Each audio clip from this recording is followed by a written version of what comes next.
From Relay FM, this is Connected, episode 113. Today's show is brought to you by Smile and the Nuisance Committee. Please stay tuned after this show for a special message about the 2016 presidential election. My name is Myke Hurley, and I am joined by Mr. Federico Viticci. Ciao, Federico. Ciao, Myke. And Mr. Stephen Hackett. I'm just going to take it straight to follow up. As promised and as teased, we have the update to the Relay FM app for iOS is out. Version 1.5 includes a bunch of iMessage stickers. So there will be a link in the show notes to the blog post and then, of course, to the ever-important iOS App Store. And they're out. They're super fun. We've gotten a lot of screenshots of people totally like blasting their friends and family with stickers that they have no idea what the jokes are about, which I really enjoy. People just pushing the Relay FM humor onto innocent bystanders. So please keep that up in your life. There is nothing better in the world than having an iMessage sticker of yourself. It's pretty good to send to people. Yeah. It's very nice. It's very nice. Especially when I can stamp my name onto things I approve. And especially when my mom doesn't understand why there's a stamp with my name. She's like, what is that? What is that supposed to mean? Is that like a joke? And I'm like, no. Didn't there used to be an app that was just based around that? What was it called? Oh, really? Teachy tweets, you mean? No. It was based around like you would like stamp your approval on things. Stamped. It was just called Stamped. Yahoo bought it and shut it down. Oh, yeah, that social network. Man, that is like deep track knowledge. I love that app. That was in the time where everybody started their own weird social networks, right? Yeah. We were all using Path at the same time. Oh, dear. Rest in peace. What were we talking about? Stickers, Steven, stickers. We were talking about iMessage and bystanders. So if you were enjoying it, this is the obligatory, please go drop a review on the app in the App Store. That would be really awesome and help us out. Federico, you had questions about stickers? Well, I don't have questions. I just appreciate them. They're very fun. I've been sending them to my friends. And again, they don't understand, but it's fun. And especially, I love how the TCC low quality has like a really subtle animation going on. It's very awesome work. I also like the Myke emoji, which I sent to John and other people. I think you did a great job. They're really fun, and it's one more reason to get the Relay app, if only for the stickers. And we have more sticker packs in the works for the future. This is our starting pack, which we worked really hard on. We're very excited about it, and we hope that you love them. Mm-hmm. Yeah, I wanted to know, like, was there like a process, like an election to get to decide the basic sticker packs? Can people kind of vote on what they want to have next? So what we did for this first one was we asked all of our hosts to give us some suggestions of stickers. We presented them to our designer, the amazing Forgotten Towel, and he looked at what he thought he would be able to do from those suggestions, and we went from there. And then we worked with the TapJets team to get some of them animated.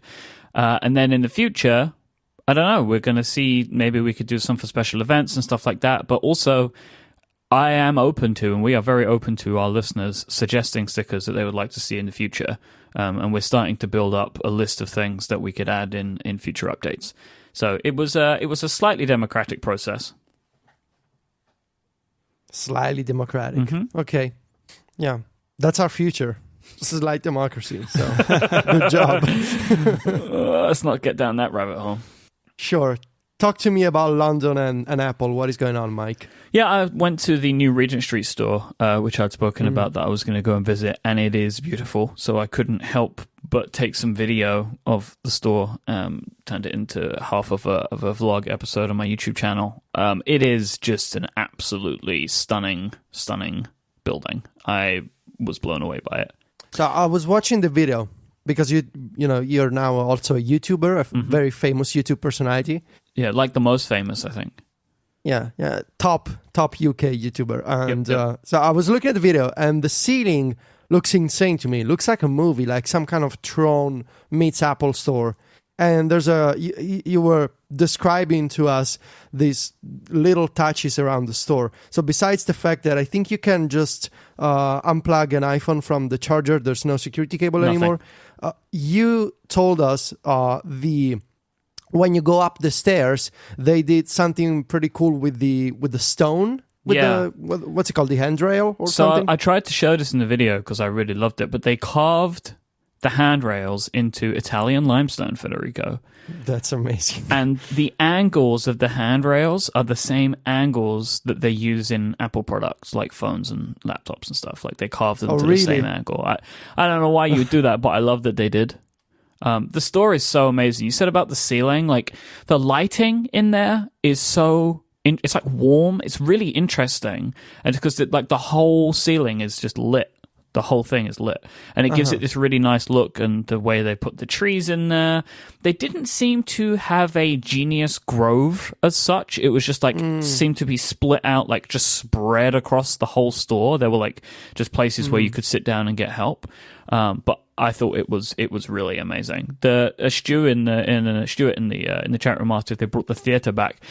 There isn't a theater in this store. They have the big screen at the bottom and they have some seats there, but they have recently put a theater in the Covent Garden store, which is not too far away. But there used to be like a theater space. You remember when I did that Monument Valley thing? Yes. That was in the theater in the Regent Street store, but that doesn't exist anymore. I think in that area, they put this new thing called the boardroom, where they're doing like business meetings, and they're probably going to do product demos in there for press. That's where that is. Like, you can't get in there, obviously.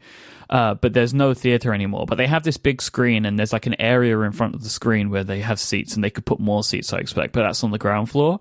And I expect they'll do some things there. Like on the opening day, they had an artist who had an iPad Pro and a pencil sketching people, and it was mirroring what he was sketching on the screen, that you could sit down and have your portrait done. That's cool.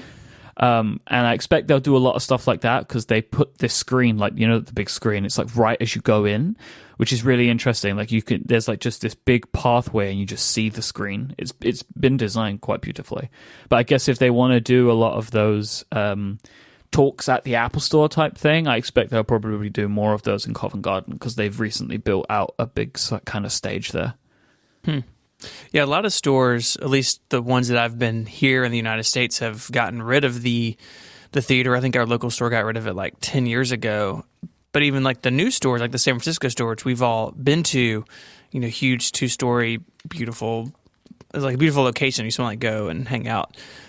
There's no theater there. And my guess is that in those like high traffic stores, it's just not worth the square footage to have just basically seats that aren't, you know, are only usable for one thing. But I think in a city like London, where you have multiple stores and you have, you know, they do a lot of type events there, like you said, the one you did, I think it probably makes sense to have at least one store that has that option.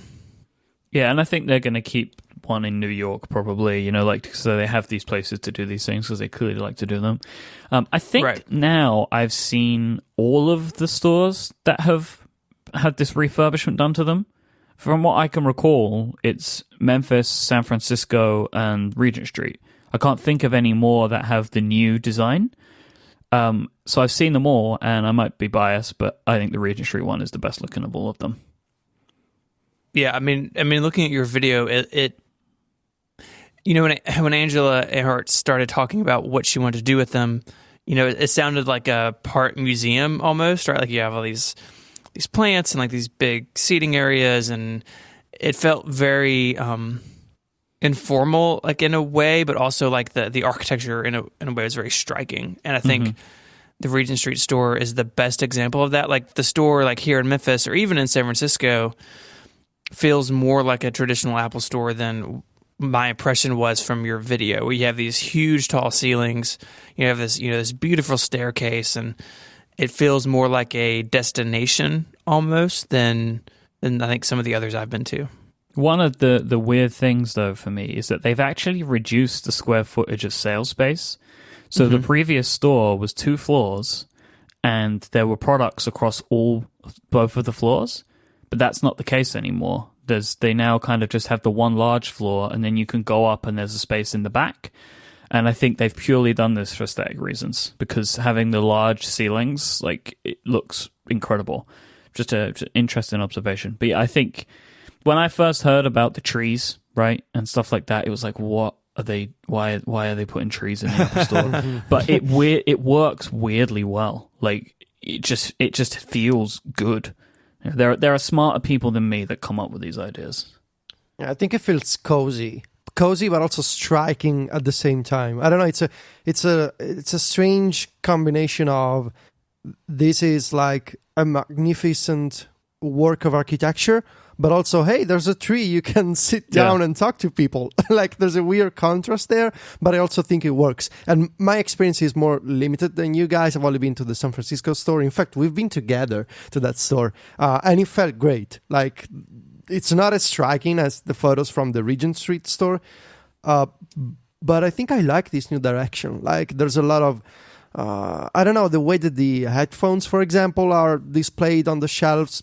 Actually, not shelves, but, you know. On like little heads, like the circular heads. Yeah, that's cool. The way the accessories are displayed, the way that you can talk to Apple employees, and, you know, the trees and the high ceilings, the big displays. I think it's really beautiful.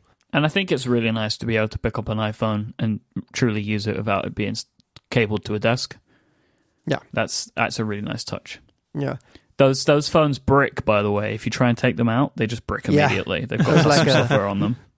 Yeah, 9to5Mac added some details on the special software. They're basically tied to the store Wi-Fi, and as soon as you walk out the store, some special Find My iPhone iCloud keychain software basically destroys the phone and it's unusable. So don't try to get one and run, because it's not going to work.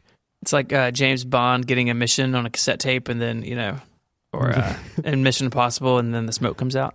Mm-hmm. Yeah.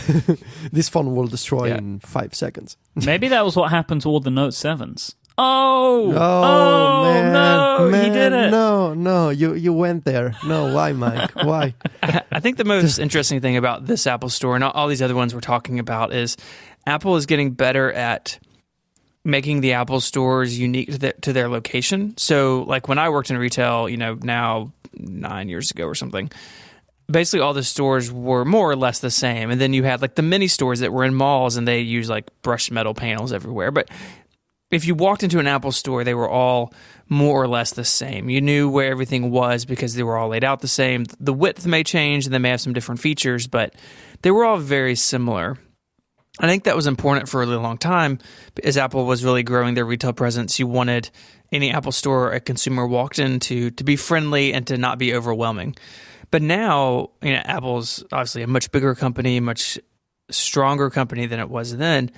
And I think it's good that they're taking these elements of their retail stores and remixing them. And I think we saw this starting maybe even with like the Cube in New York, and then they were in the train station in New York, and you know, a very unique space where they could take these same elements but remix them in new ways. And it really feels to me like comparing London to San Francisco to those New York stores to like my Apple store, just like a run-of-the-mill, you know, suburban Apple store. They are rebuilding them and redesigning them for the spaces that they're in. And it means that like the flagships will always be special, and like no doubt Regent Street is at the head of that list.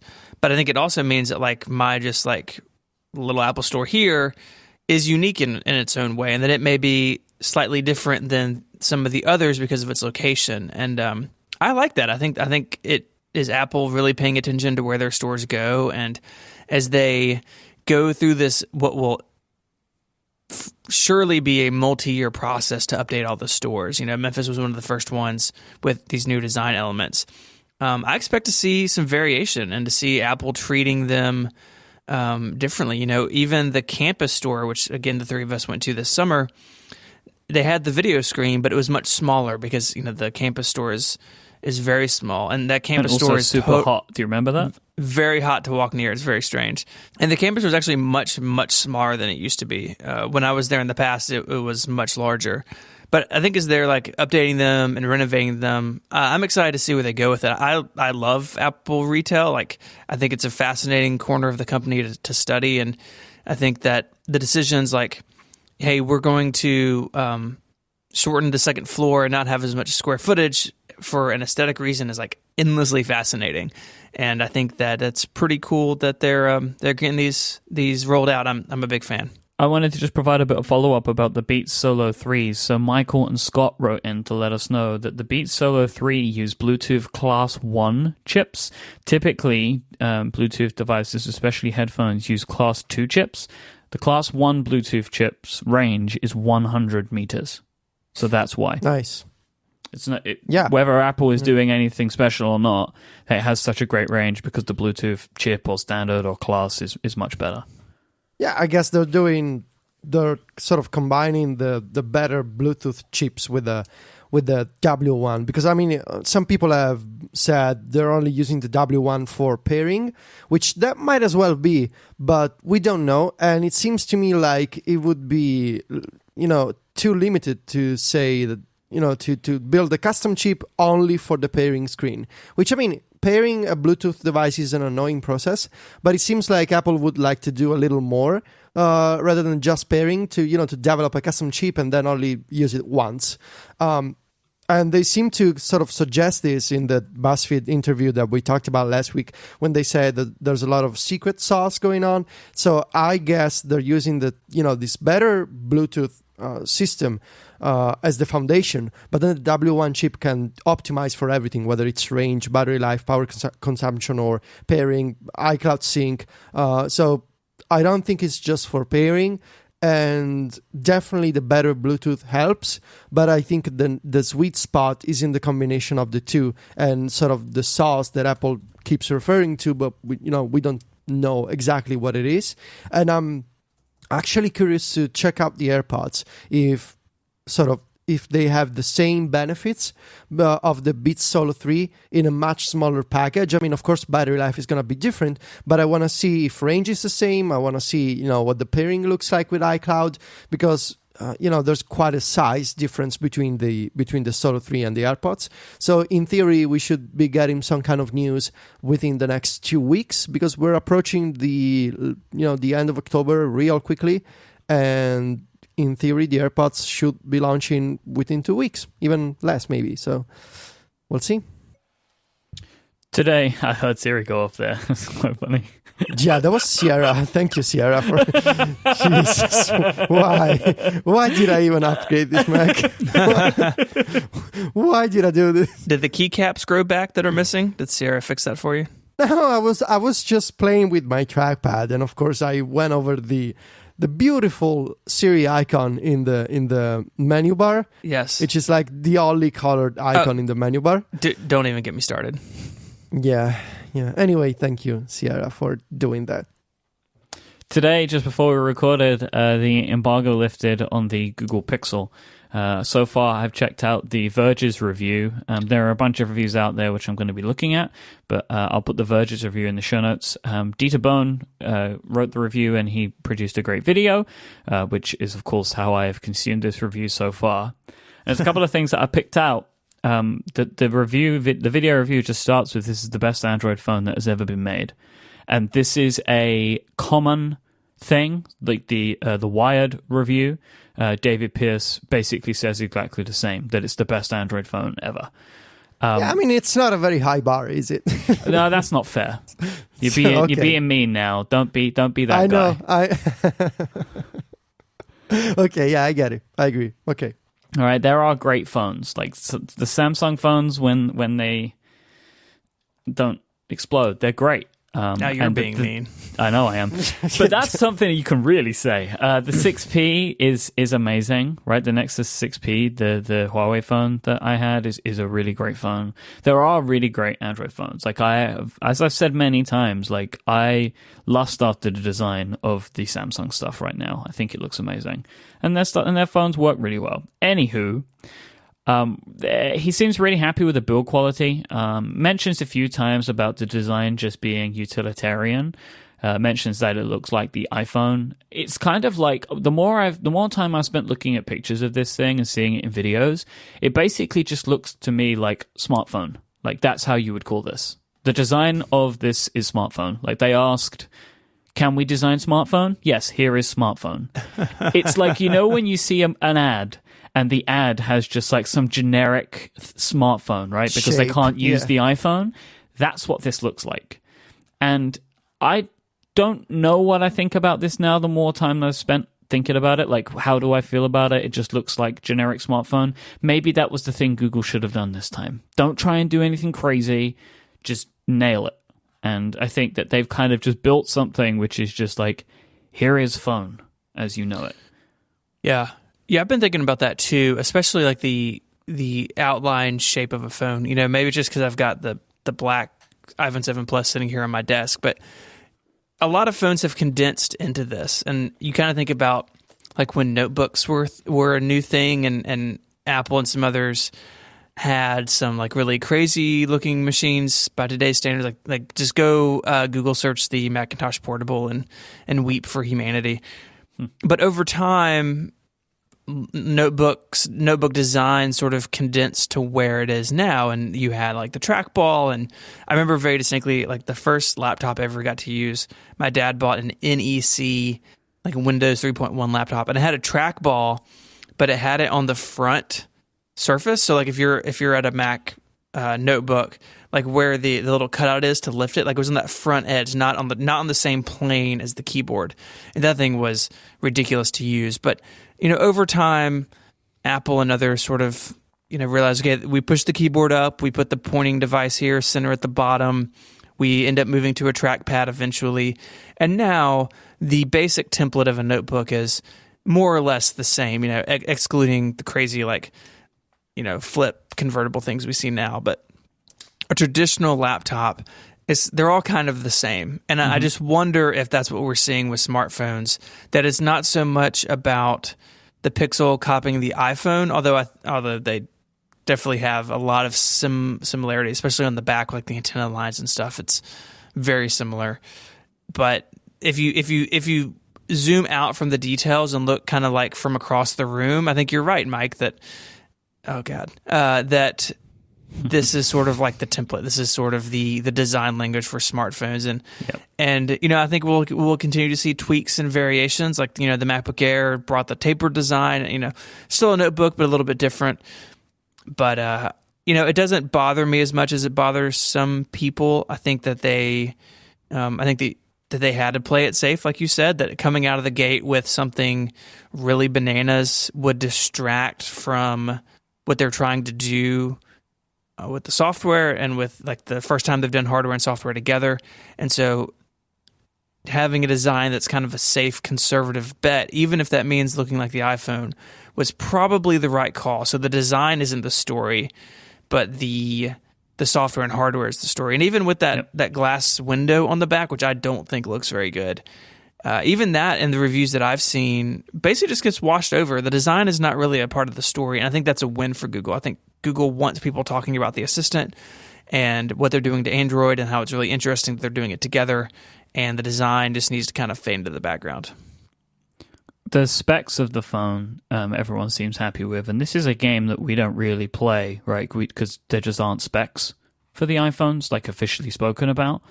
But it's got a Qualcomm Snapdragon 821, which, I mean, that's lots of numbers, and there's dragons in it, so, I mean, it's probably a good thing. Gotta be good. Has good. 4 gigabytes of RAM, which is insane, right? Like 4 gigabytes of RAM, and it has an OLED screen, which looks really great. Everyone seems to be really happy with that. It's supposedly really powerful. Bones said that he found that the battery life on this was much better than any phone that he's used recently, like by a couple of hours more usage a day than an iPhone or any other Android phone. And Google is doing a lot of stuff now to try and make the software use the battery less. I think they have a thing called Doze, which was brought in with Android 7. So they're finding different ways to try and enhance that. The camera, he says it's really good. The idea of it being the best camera, not so much. The sample photos that are in the review, they do look really good. There's no optical image stabilization in the images, like in still images, which can be a problem. But I think that the camera looks fine. And he took some video, he showed some sample video with the stabilization on the video. That also looked really interesting to me. It looked really good. The camera definitely looks like it holds up against like the iPhone and the S7. You know, like they look different in their own way. Like you can see like the quality of the picture is basically the same, but like they represent colors differently.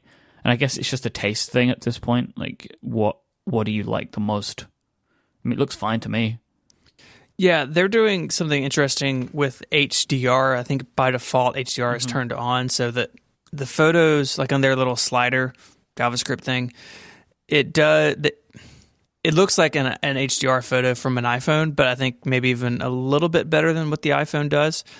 Really like nice dark colors, but still a lot of brightness and a lot of contrast. I think to my taste, like that's how I prefer my photos. Like if I go and edit a photo, I tend to increase the contrast a little bit, increase the saturation a little bit. It's just personal taste. And I think to me, these look really good. And I'm really glad, I mean, for so long, like if you wanted to carry an Android phone, it kind of meant you had to have a bad camera. Like it was sort of a trade-off that just came with it. But I think for people who want to run Android, having something that like totally in the same ballpark as the iPhone is great. And I guess they put it head to head with the S7, which is also really good. So yeah, I think they look really nice. That was actually really impressed me looking through the Verge's review. That's what jumped out at me the most was, they seem to have gotten this right.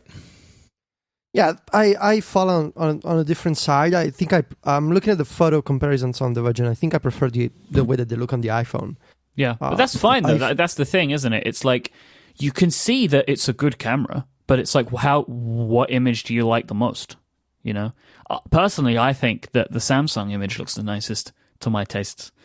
The Samsung image looks like the colors are way too saturated, and it almost looks fake to me. Yeah, I like that though. See, this is it, right? Like the three of us are like the perfect use case here. Like we all just like the images differently. I mean, I like I like colors to be more saturated in images.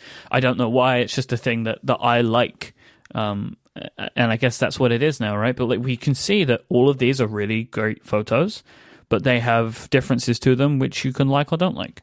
And I think it's good that we're at that point because now, as Steven said, there was a time, maybe a few years ago, where you had to kind of get used to the fact that if you were using Android, either the camera wasn't going to be good or the software wasn't going to be good that drove the camera. But now it doesn't really feel like that's so much of a problem anymore in the leading Android phones. Especially if you listen to DxO, Mark, right? It seems, all in all, this is a really good device. Mine, I think, will be here within the next week or two. I am very excited because this looks like a great phone. The other things that people focus on are stuff we already know about, like the Assistant. It looks better than Siri, but still not great, right? That it can do things, it understands context more, but it still falls down. I want to put it through its paces myself. Like even today, with these Assistant things, I could have thrown my Echo out the window today. All I wanted it to do was to play Kings of Leon's new album, and it didn't matter what I said, it couldn't do it. It understood the question, but just couldn't produce the answer.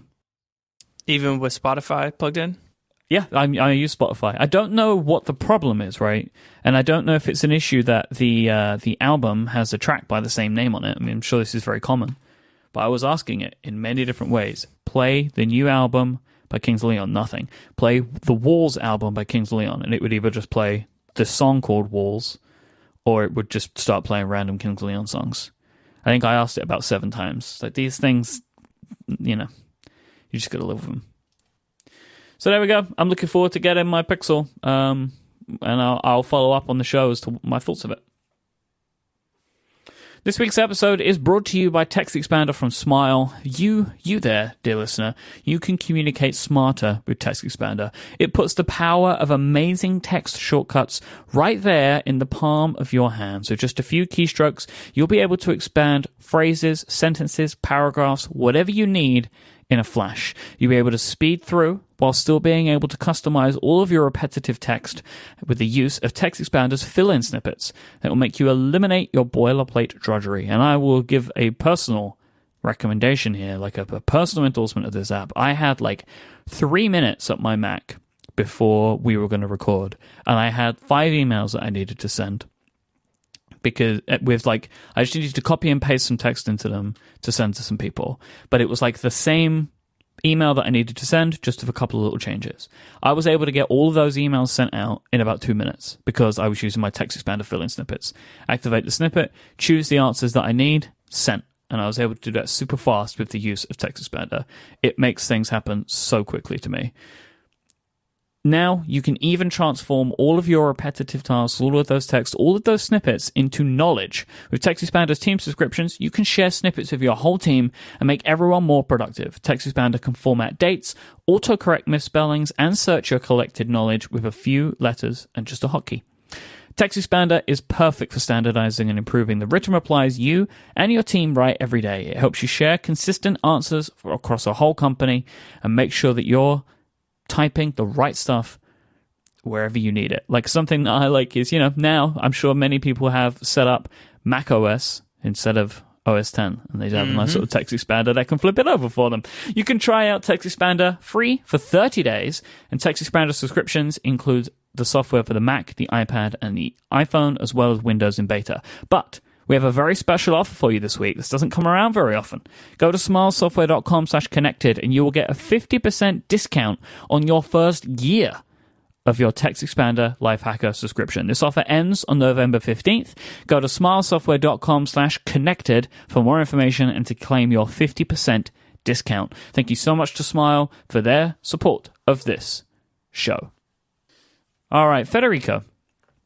I can't remember where this came up. Me and you were talking a couple of days ago, and you mentioned to me that you were going to get a new Chromecast. Mm-hmm.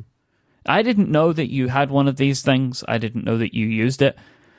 So you have an Apple TV. I do. Why do you use the Chromecast? Like, what do you like about the Chromecast? Well, there's a bunch of reasons, and I think I've been thinking about this, and I believe I got to the basic reason. So there's a few aspects that I like. Like, the setup is extremely simple. You just log in your Google account and that's it. And if you're already signed into your Google account with Google's other iOS apps, whether it's Inbox or Google Calendar, whatever, it just picks up one of those accounts and just tap it and you're good to go. It does an initial setup, a bunch of updates, and it's done. There's no complicated backups, restores, whatever. It's all done with the Google account. The killer aspect for me is the YouTube integration in the YouTube app. So whenever I use YouTube a lot, and I think it's the YouTube is the TV channel that I watch the most with my girlfriend. Like, we're constantly watching YouTube videos, and I mean, including your channel, Myke. So having a Chromecast icon in the YouTube app with one tap, literally one tap, it goes off to my big TV. That's awesome. And it's something that I could do with YouTube clients and AirPlay, but I don't want to do that. It's just simpler to use a Chromecast. And of course, Chromecast as a protocol is integrated in many apps. It's in YouTube, it's in Infuse, which is a video player app, which is awesome for iOS. It plays literally any format. It's integrated with the Synology apps. It's basically in Plex. I mean, it's become a standard at this point. And in my experience, Chromecast streaming has been much more reliable, faster, intuitive than using AirPlay on iOS. I know that it comes with different trade-offs, such as you cannot have Chromecast controls in Control Center, but I would take that over, instability and, slowdowns or loading spinners, which were a constant problem on the Apple TV with AirPlay from iOS. And then I would say, it's just easier to use. There's a lot of aspects, a lot of details, but I feel like even the hardware, it's just an HDMI dongle that you put into the TV. In fact, I don't even keep it plugged in all the time. Just when I need it, I pop it in, and it goes on like it's plugged into the TV for weeks, and then other times I just remove it because maybe I need to connect my Wii U, and then it's, when I need it again, I just plug it in again, and it's super simple. And I think the basic reason is, when I want to watch something on the TV, I want to have an experience where I just turn it on and watch. And I feel like with the Apple TV, whether it's an AirPlay problem or the design of tvOS itself, which is very app-centric, it's very modeled towards the iPhone where you browse apps. I don't want to do that. I just want to turn something on and watch. And I feel like the Chromecast with a single button, with no instability, with no glitches, it just works for me. And so last week I was wondering, I have this new Wi-Fi router that I got a few months ago, and I never actually upgraded my Chromecast to use the Wi-Fi AC speeds. So I went to the nearby electronics store and got a Chromecast 2, I guess. It's one of the round-shaped ones. And so I just swapped the old one and put in the second one, and it works. I mean, it took like 5 minutes, and I'm a really happy Chromecast user. So that's it. Yeah. So I want to double check something. The way that you watch something on Chromecast is by activating it on your phone, right? Yes. Like there's no interface. The Chromecast has no interface. No, like it shows you a photo slideshow as a lock screen. Right. Yeah. And what it does is it's not actually, because, the problems of AirPlay is the phone is streaming to the device, right? Like, and, Yes. and that can be problematic in some instances. It can be fine in others. Yeah, it takes over the entire iOS experience. Also, this is a very good point, because when I start streaming with the Chromecast, the video or audio player UI doesn't take over my iPhone or my iPad. I can do something else. Whereas when I stream with AirPlay, because of iOS own limitations with the audio video framework, there's no simultaneous streaming of multiple channels. So if you decide to watch a video while it goes in full screen, and you cannot also listen to music or have a phone call, for example, instead the Chromecast is its own self-contained streaming architecture, so it does its thing, and you can just keep using the iPhone as you do for normally. It's kind of similar to the Sonos, which is it's not AirPlay, it's a custom protocol. You can do something else with your iPhone while you're also streaming to the Sonos. Because like for people that don't know, the technical thing is it's actually nothing's happening from the phone to the device. Like the phone triggers the device to go out to the web and grab the link. Yeah. Right? Yeah. That's the difference. And so it is interesting. I mean, it's interesting to me that you prefer this to the Apple TV in general, but I guess it's the idea of like, oh, I found this thing, I want to watch it. Okay, so now let me open the YouTube app. Oh, the YouTube app hasn't refreshed. Let me quit the YouTube app, refresh the YouTube app, and now I can watch it, as opposed to like press the button and now it's on my TV. I can see that. But I guess the problem that you would have, though, is I expect that there are less Chromecast integrated applications than there are media apps on the Apple TV. No, I don't think so. But what about like Netflix? Has that got the Chromecast thing in it? Yeah, I don't know, because I don't usually. Okay. I think don't watch it a does. lot of Netflix. I think it does. I think it does. It's surprisingly integrated, like in a lot of apps. And this was very surprising to me last year when I first got the Chromecast. But it's a thing among developers to support both AirPlay and Chromecast at this point. And honestly, I feel like the Apple TV just feels clunky to me. Whether it's the App Store or iCloud or, browsing apps, there's something to it. Or maybe it's multiple little issues that add up, and the entire thing feels just slow. And like it feels like a big iPhone on the TV screen, whereas I think the experience on the TV screen should be optimized for let me help you watch something quickly. Instead, what I see on the Apple TV is an overbearing interface that slows me down. Well, here's an app update. Here's the App Store. Oh, by the way, you need to sign up with iCloud. It's a bunch of things that slow me down. Instead, with the Chromecast, it's just like, well, tap a button and there you go. And I prefer that. It sounds like a good experience, but like I will just say, like, I love my Apple TV. Like, I don't think I have too much of the workflow that you do. Like, when I'm sitting down to watch something on the TV, it's with intention. So, like, I don't see something on my phone and be like, I need to go put that on the TV. Let me press the Chromecast, the AirPlay button. I've never used AirPlay. Like, that's just not my style. Like, my way of doing it would be to then pick up the Apple TV remote, press it, and then open the app and select the content. And that works for me. And as I said before, like, I really like the Apple TV. It has its problems, but overall, I think it's a great device, and it's got everything on it that I need. I can understand the appeal of something like the Chromecast, but with where I am right now, like, this sounds very cool, but it's not enough for me to be like, well, I'm going to ditch my Apple TV now, because I like my Apple TV a lot, Mm-hmm.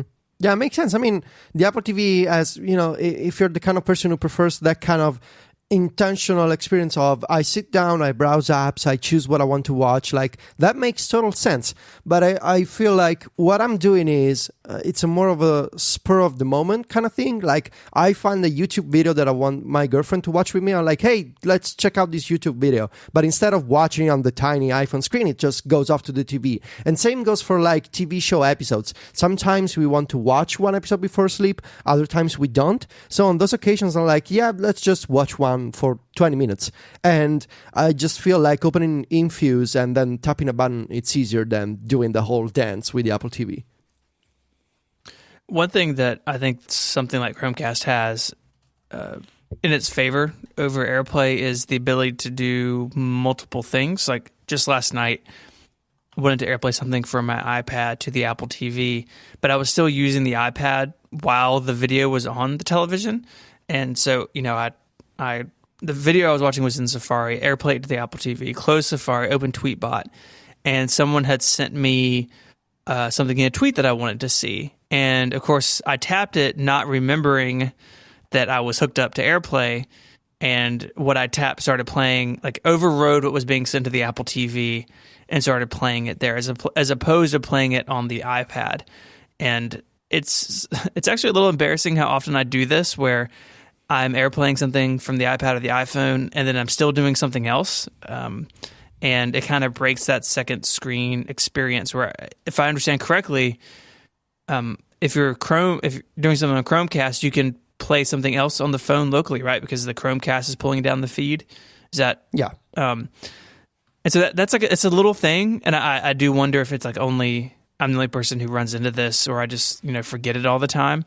But it's definitely annoying. It's like I was watching something that my kids wanted to watch, and then I hit something in Tweetbot, and it like overrides the video, and suddenly I have like a family situation. So I wish AirPlay would be a little bit smarter about that sort of thing, just saying I am pulling my feed from Safari, and don't change that until the user goes in and says stop AirPlaying from Safari. And I get what they're trying to do. They're trying to make it really easy if I just want to change what I'm AirPlaying. But I definitely run into that on a fairly regular basis where I just kind of forget how it all works. And that can be a little frustrating. Yeah. As I said, this is why I just never use it. Like, plus with my dodgy internet connection here, I mean, I don't know if it's because of that, I have a bad router or whatever. When I tried to use AirPlay one time to stream something from my Mac to my Apple TV, it was a nightmare. Yes, I ended up just grabbing a HDMI cable and just plugging my MacBook into the TV because it was just way more reliable. AirPlay is just not really something that I even think about using very much. So I never run into these issues just because it's one of those things where I've used it a couple of times, didn't like it, and never come back to it. But the Apple TV is a device that I use multiple times a day, every single day, and I'm happy with it. But I'm pleased that Chromecast is as good as it is. With the type of stuff that I watch on my Apple TV, the Chromecast would probably be a great solution because it's basically just YouTube videos and Netflix. Mm-hmm. And Chromecast integrates with both of those. So it would probably do a really good job for me. As probably would the Amazon Fire TV stick thing. Oh yeah, I've been curious about that actually. I know that Dan Moran is a big fan of Dan Moran loves anything Amazon.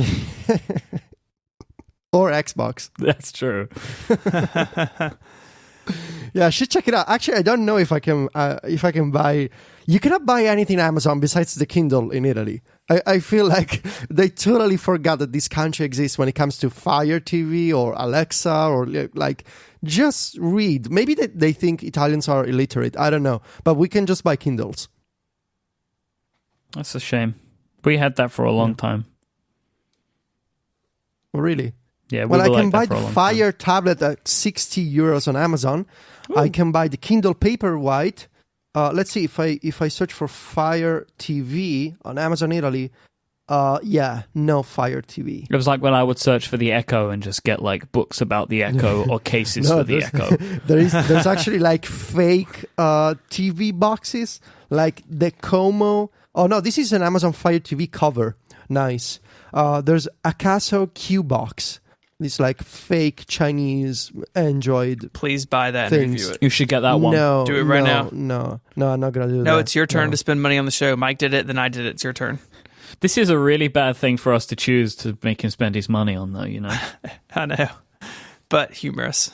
Should we move on? Yep. So Federico came to us with a question for topic number 3. Mm-hmm. And his question was, what is the last iOS app that genuinely impressed you? Uh-huh. So, yeah, because I feel like where there was the golden age of apps for the iPhone, then the iPad, and it felt like there was always some kind of gem coming out from someone especially in the indie community. And I feel like over time, whether it's because we moved to web services maybe more than native apps and clients, or maybe just a general, lack of curiosity, if you will, or maybe just the fact that apps have become normal, I feel like there's not that much excitement anymore. So I wanted to see if maybe there's still something else occasionally that draws our attention. And for me, that kind of app has been TimePage. TimePage is a calendar client by Moleskine. They make actual little agendas and what's the proper name? Week notebooks. Planners? I don't know. They make notebooks. Yes. You are the pen guy, so you know. Yeah. So TimePage is a calendar client for the iPhone, and it came out on the iPad as well last week.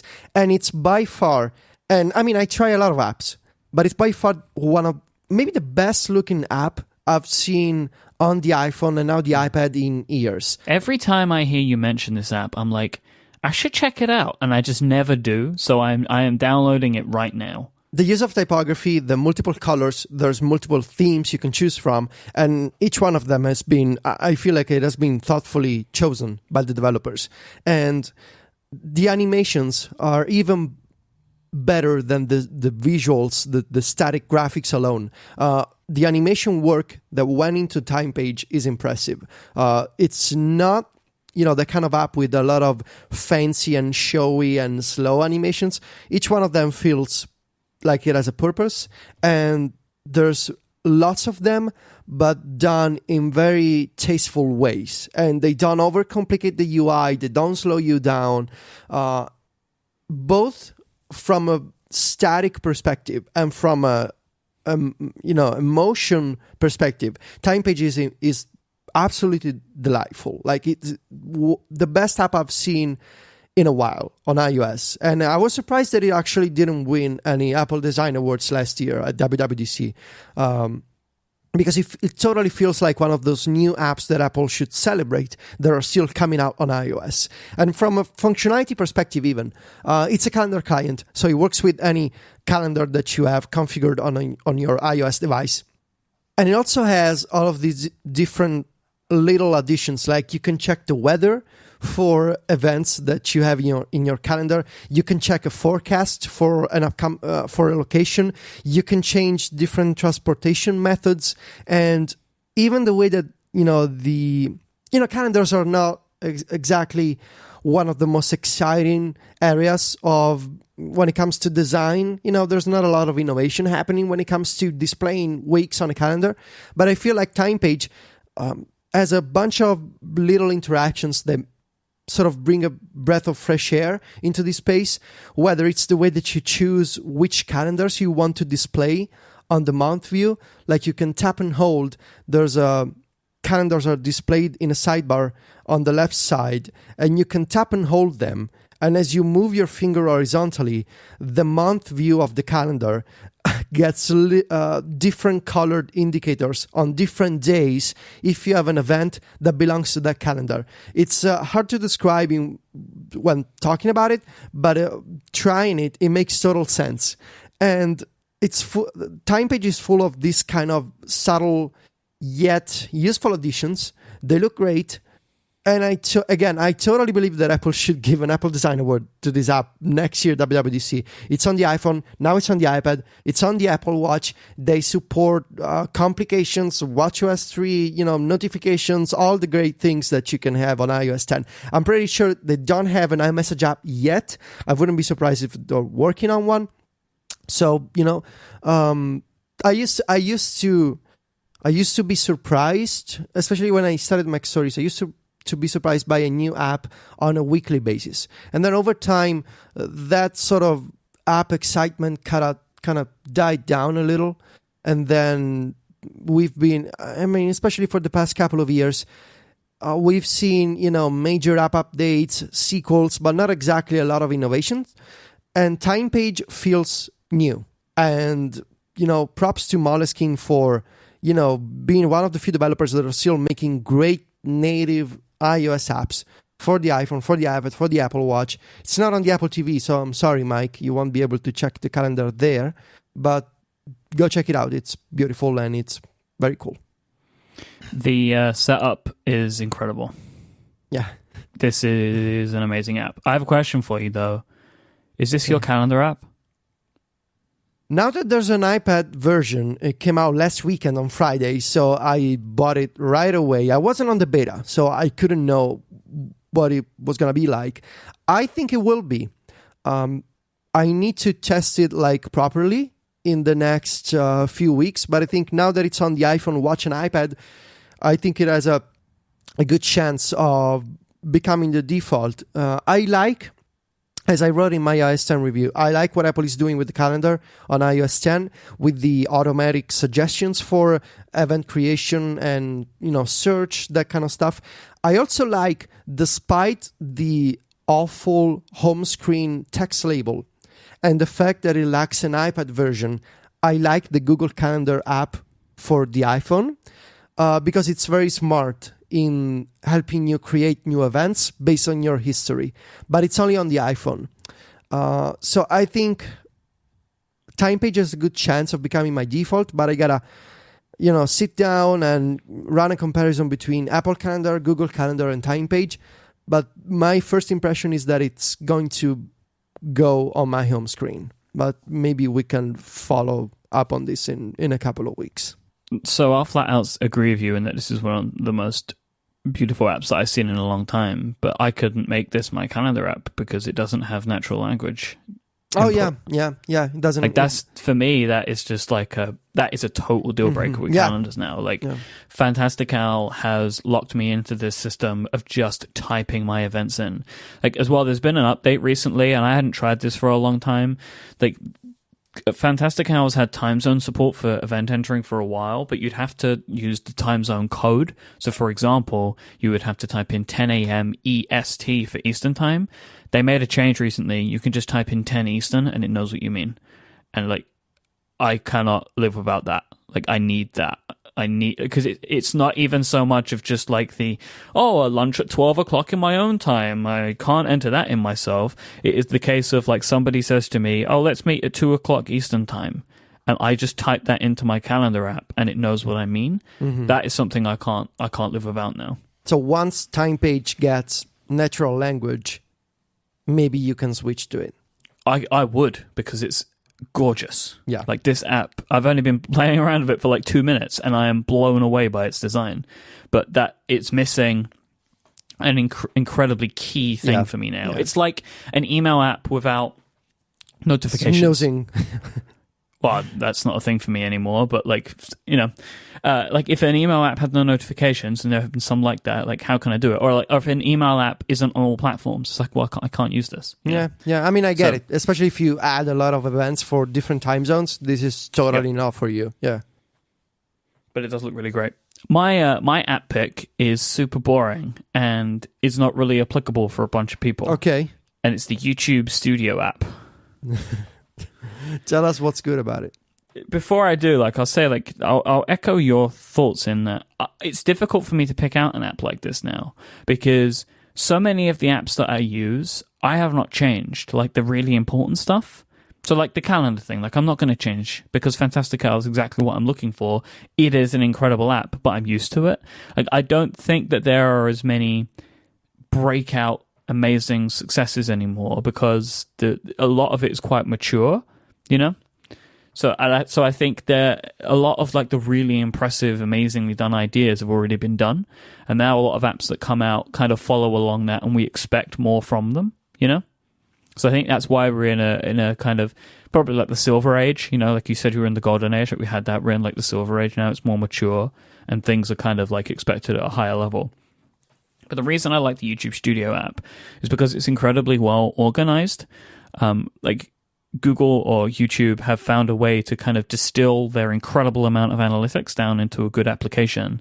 I find the analytics much easier to understand and go through than what's on the web. So like my views and subscribers and stuff like that. I like that also I have the ability to just have all of the comments that I get in like a long list, and I can reply to them and respond to them right there. And you can also make some basic changes to metadata and stuff like that to your videos. I think it works really well for me. It does the job that I need it to do, which is to have access to all of this stuff on the go. And as with all Google apps, it has really great kind of account switching support. So I'm able to flip over to the Cortex channel super easily without needing to put passwords in every single time. They're always just there because I authenticated them once in a Google app, which is something you mentioned with the Chromecast stuff. I love that. I love like the Google apps and the Facebook apps and stuff like that, where they just know who you are, so you don't have to keep entering your information over and over again. But yeah, I think that it's a really great design app, and I know it's super boring for everybody, so I'll kind of give a quick shout out to an iMessage application that I like, which is Game Pigeon. The I love Game app. Pigeon. Yeah. Basically, it's just me and Steven just play the 8-Ball app in messages. Like, they have an 8-Ball game, which is super fun. And every now and then I'll get a message from Steven, and it's like, it's your turn. And I'm like, yeah. So that's a great app. Game Pigeon has a bunch of games in it, but I've not played any of them other than 8-Ball. But it is a really great, it's a really, really great application. So I like that one a lot. So there's another one. That's fun because it does it in a really fun and cool way to make the games work. And one thing that I really like is it automatically sends the message that you don't have to keep tapping to send and stuff like that. It's really well done. So I am going to pick, it's an app that's been out for a little while, but I have started using it more, and it's Talk Show. And it doesn't really genuinely impress me as an app itself. In fact, the app is a little buggy in places and was kind of super broken on the iPad for a while. But what it does is pretty neat. So if you've ever followed along, if we're covering an Apple event or a Google event live, we're now doing that in Talk Show more and more. And it's sort of a cross between tweeting and, like, they call it public textings.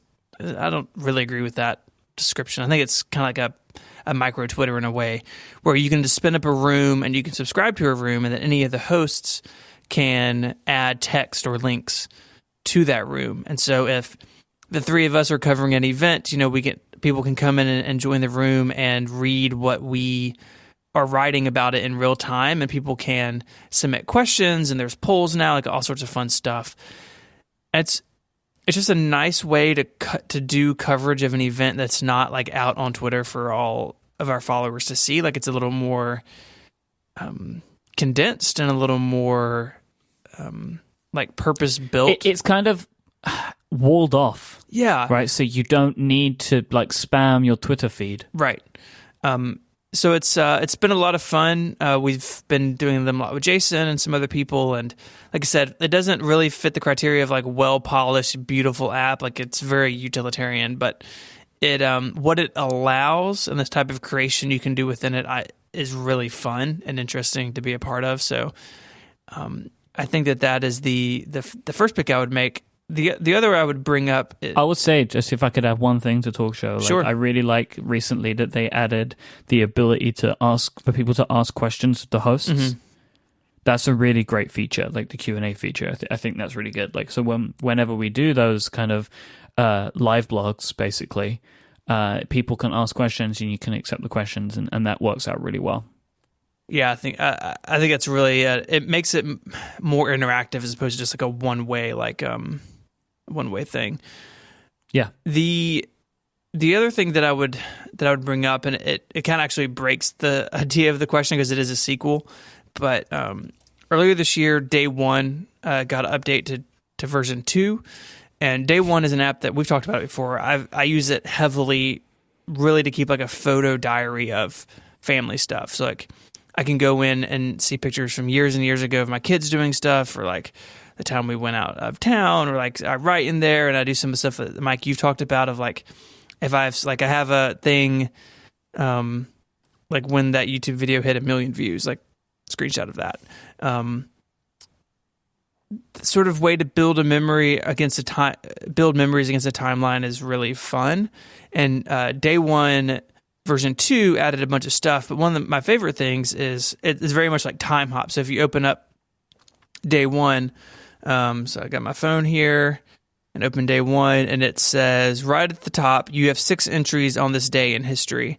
And so I can look back and I can see 1 year ago, 2 years ago, 3 years ago, entries around this date. And, some of the photo management services have done that. You can actually do it in Photos. If you force touch on the icon, there's a 1 year ago shortcut, but you can also search. And I love that as a simple way to kind of look back and remember a little story or a little happening in life that you forget about.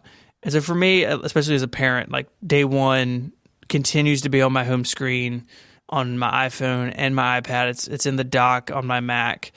It is an app that I absolutely spend time in and truly love.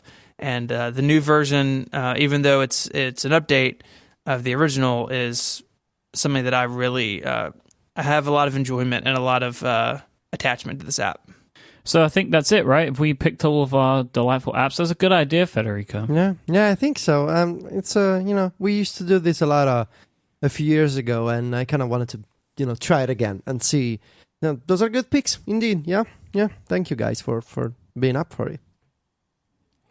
Thank you so much for listening to this week's episode of Connected. I'd like to thank again our sponsors for this week, Smile and the Nuisance Committee. If you'd like to find us online, there's a couple of places that you can do that. You can find Federico's work over at macstories.net, and he is at Viticci on Twitter, VITICCI. Stephen is at ISMH, and he writes over at 512pixels.net, and I am at Myke, IMYKE. And if you'd like to see me rather than hear about me, you can go to my YouTube channel, which is youtube.com/Myke Hurley. Please go and download our application, Relay 1.5. The Relay FM app now includes the stickers, as we mentioned. You can get that in the App Store, but of course you will find links to that in our show notes, which are at relay.fm/connected/113. We'll be back next time. Thank you so much for listening. Until then, say goodbye, guys. Arrivederci. Adios. Donald Trump says he alone can solve America's problems. At his rallies, he whips his supporters into a violent frenzy and says that people who have criticized him will suffer when he's president. Trump blacklists members of the media that write negative stories about him and says that when he's president, he'll restrict the rights of the free press.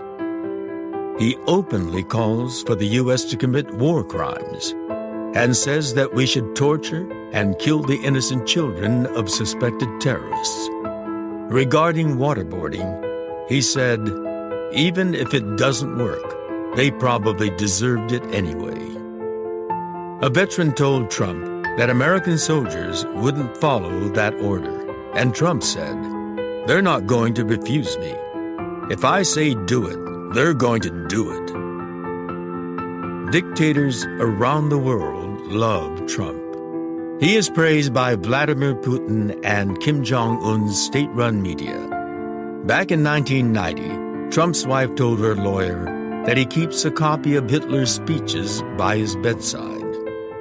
Trump surrounds himself with yes-men, sycophants, and fools. There's nobody in Trump's inner circle that will tell him no or correct him on the facts.